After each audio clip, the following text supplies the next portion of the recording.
Howdy, Possum Patty, little Miss Titi. Titi, are you here? There you are. And we're here with Flat Stanley. Oh, he's over by the window. He's looking out the window right now. And here he is. Oops, he's a little short. He needs a booster seat. There we go. Oop, there he is. All three of us are here right now because I started some rock journaling last night and I didn't finish, and Stanley was like, get some more pages done, and I'm just having a lot of fun picking up rocks and trying to identify them and finding out at least one interesting fact or two about each rock. I wonder how many we can find. How many different kinds of rocks and minerals can we find on the dirt road out front? And it's probably going to be quite a few because, like I keep saying, it's fill that was brought in to surface the road because it's a dirt road. So as long as they keep bringing in fill, maybe I'll just keep finding different stones. Come on along.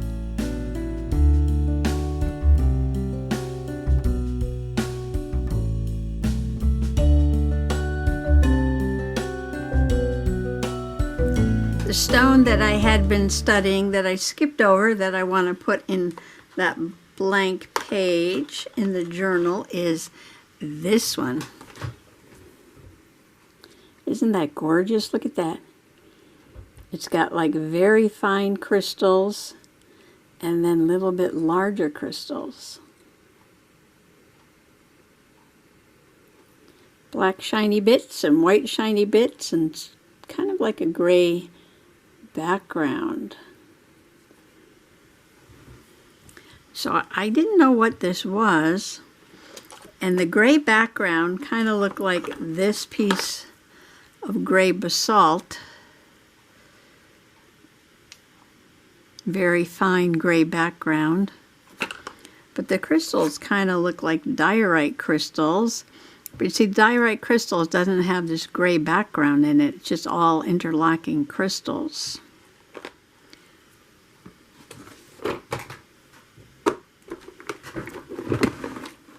So what the rock identifier app is telling me is that this is a rock called andesite. And you know, I was talking about intrusive, so the rocks with the large crystals, go back to my rocks again. So this is formed from magma inside the earth, and it cools slowly, so the crystals have time to grow. And then the basalt is extrusive. It cools outside of the volcano very quickly, and the crystals do not have a lot of time to grow. But what about this one? It's kind of between these two, isn't it? So what I've learned so far is that this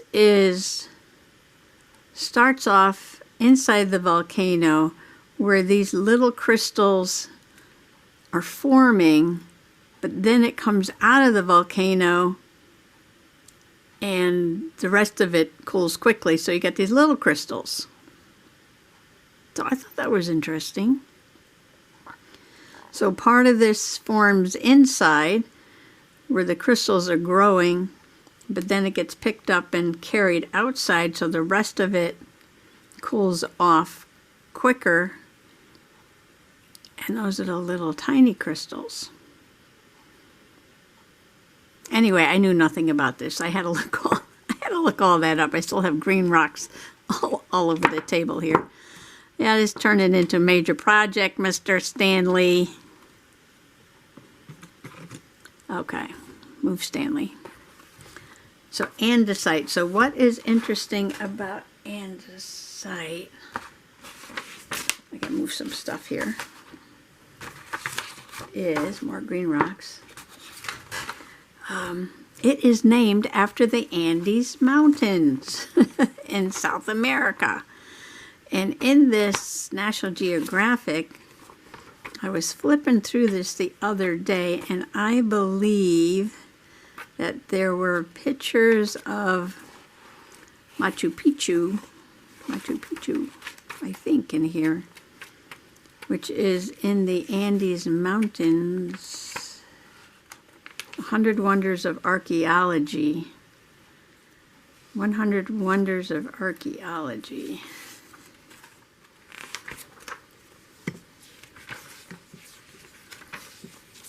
Machu Picchu, Machu Picchu. Aha, here we go.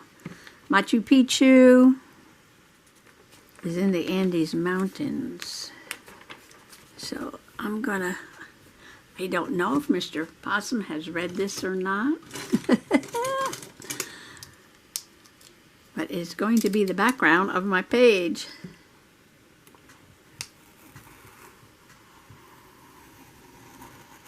These are magazines we got at the library. They just give them away after a while. They don't hang on to them.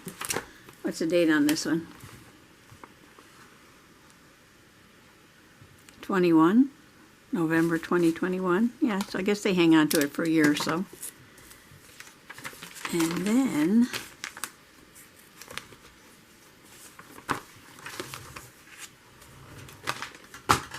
I get rid of it. Okay. So maybe, ooh, that's interesting. Yeah, look at that.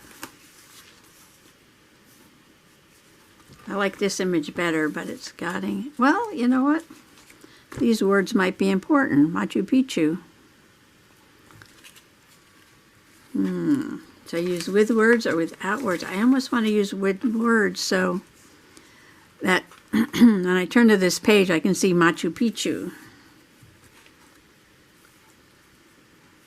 All right, I'm going to cut this down to size. So I am going to put the picture. That kind of reflects that, doesn't it? Oh my gosh. Oh, I was going to put the stone that way, but you know what? This is too funny. It looks like that mountain. Oh my gosh. I hadn't planned on doing this, but it just popped out at me.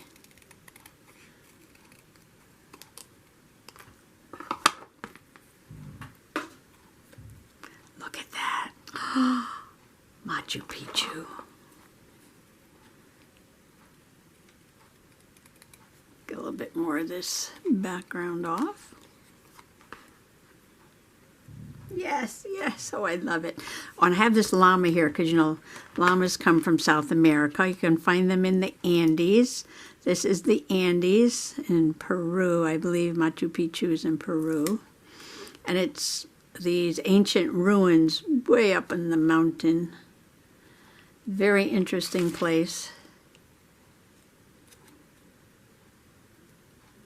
They're not sure what it was used for up in the mountains, but it has this like amazing dry stonework there in the ruins. I'm going to put that right in the middle of that mountain. All right, because that reflects that, doesn't it? Anyway, I was saying this Happy Mail is here. I hadn't put it away. And then I remembered that there was a llama sticker in the Happy Mail. And llamas are from South America, and I have to have something fun on every page, right? So we got to put a llama on there because it is South America. Now this rock that I picked up in the road is not from South America. It's from a local quarry, but it was named after the Andes Mountains, andesite, and like I said, it is both, some of those crystals formed inside the volcano and the other ones, the smaller ones, formed outside of the volcano. Should I put these hearts here? Because they came with that. And I do love that stone. I don't know why. I think it's a combination of the smaller gray with the larger black and white. don't think I'll put a butterfly. I will put these hearts though, because I do love the stones. Like that. Okay, don't lose the butterfly. Put that in there. Okay, I've got a little bit of glazed pen left here. And I'm going to write andesite. Oh, day 5, andesite. Okay, so I'm going to put day 5.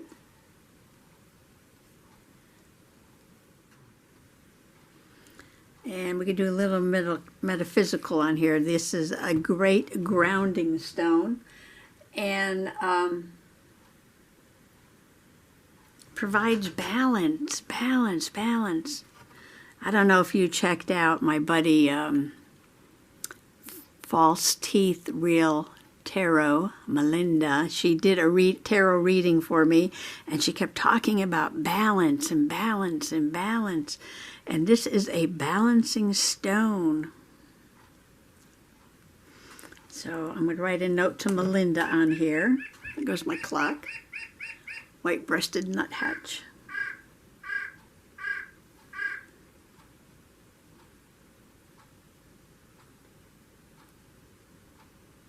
Okay.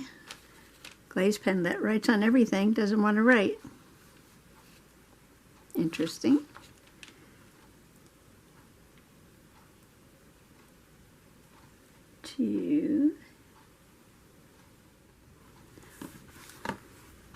All right.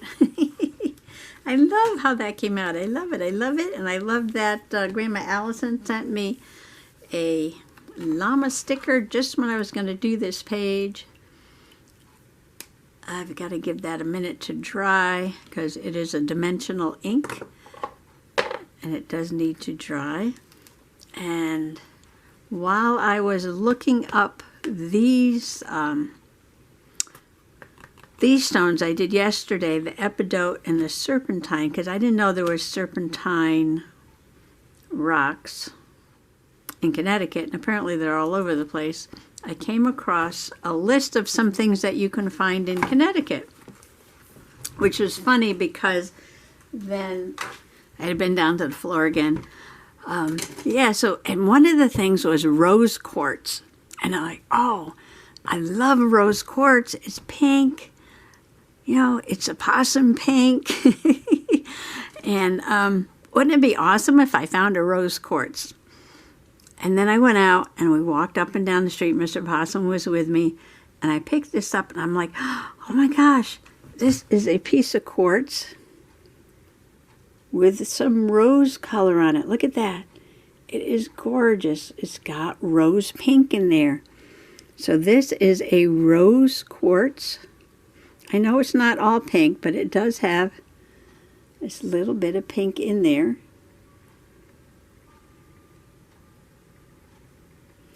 And I was like, oh my gosh, rose quartz. I mean, it was like so coincidental that I had just read it online and I walked out and I've been picking up quartz. You know, I've been picking up a lot of different quartz. You know, I got this smooth quartz, a nice white quartz. You can see against here how pink this is. See, if you put the two together, you can see that this one's got the pink in it.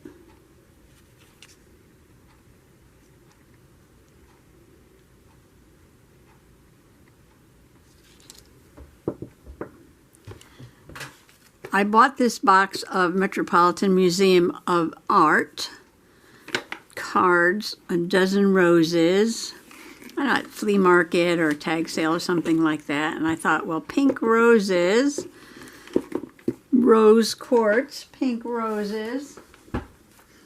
I'm going to take two of the cards and make a background like this.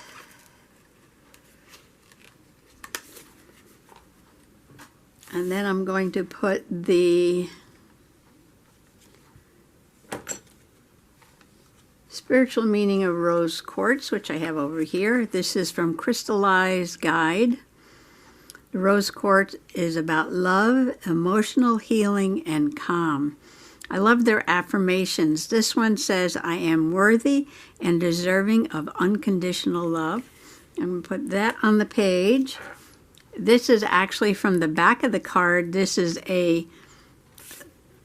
card here is actually a detail of this larger painting. And I took a picture of the rose quartz. I'm going to put it on there and do my journaling. And then put this somewhere. I'm covering up all the roses. Oh my, let's see. I didn't really want to cover up all the roses.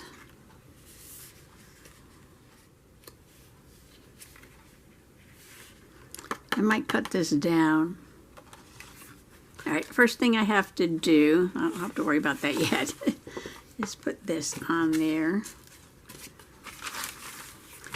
And this is a card, so I'm using my tacky glue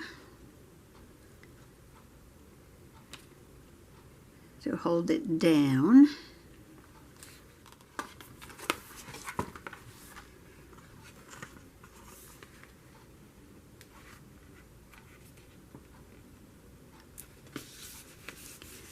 Did you ever study something just for fun? I am learning about rocks just for fun, not because I am taking, a geology course, or I'm going to have a test on this, or it's for my job. This is just for fun. So maybe you're a gardener and you learned about growing plants, herbs, vegetables, just for the joy of gardening. Should I break these up into smaller pieces?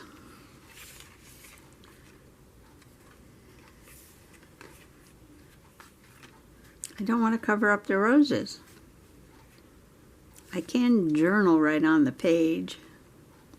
I could write on the roses but not cover them up. Or I don't need that picture, do I? I can cut this out. Cut that out. Put those on there. Ooh, this might be interesting. I just love the way the rose quartz just blends in with those pink roses. Yeah, I do. Turn this around.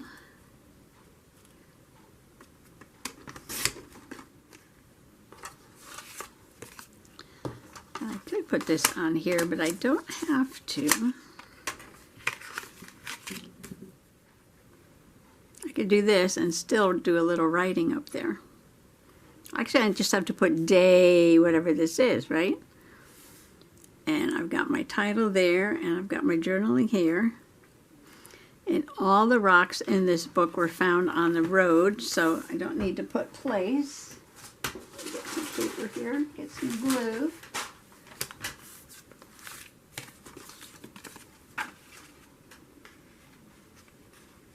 This doesn't need glue, this is a sticker.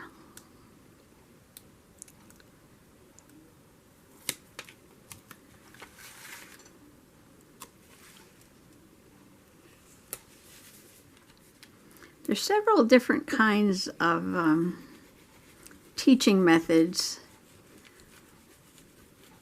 that are journal based.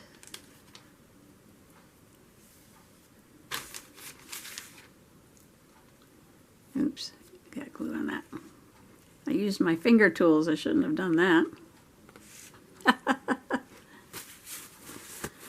So I think this is kind of like my own journal-based learning method, right?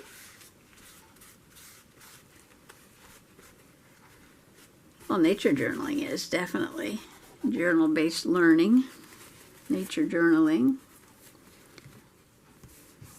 Well, there we have it. It's not staying down.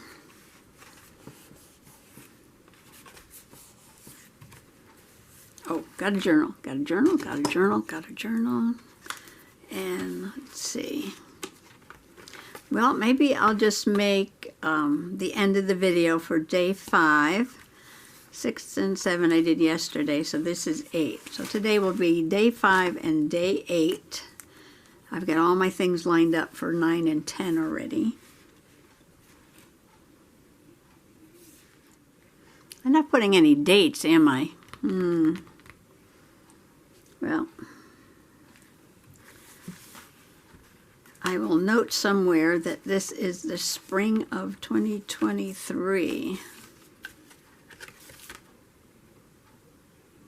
I could put it on here somewhere at the beginning. Day 8. Rose quartz. Lovely, lovely, lovely. So we're coming along here. You know, I printed out by mistake extras of these that I did yesterday, so I put them here. So I might continue to do that. Okay, rose quartz. Where's the rose quartz going to go? It's a big slot for one little piece of rose quartz, but I can leave it there.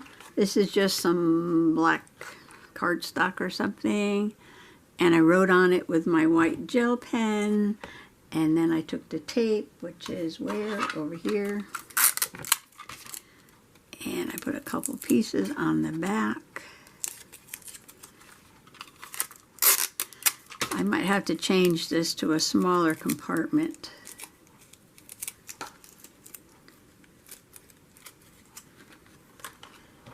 Because I only have one little piece of that. And let's see, the andesite has its own little compartment there. So that's what I have so far. Oops.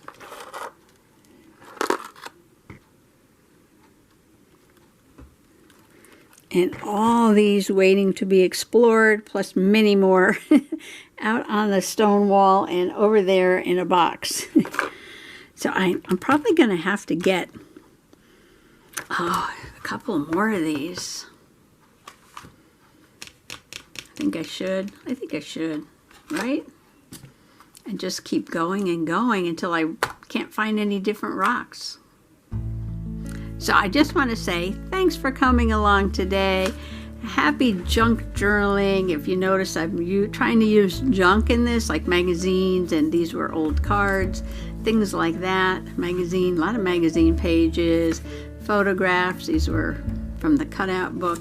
You know, this was just, what do you call this? Wrapping paper here. Packaging paper. All right. Just making a really fun rock journal, and you could do this with anything that you are interested in. So thanks for coming along today. Happy junk journaling, happy rock hounding. Bye bye.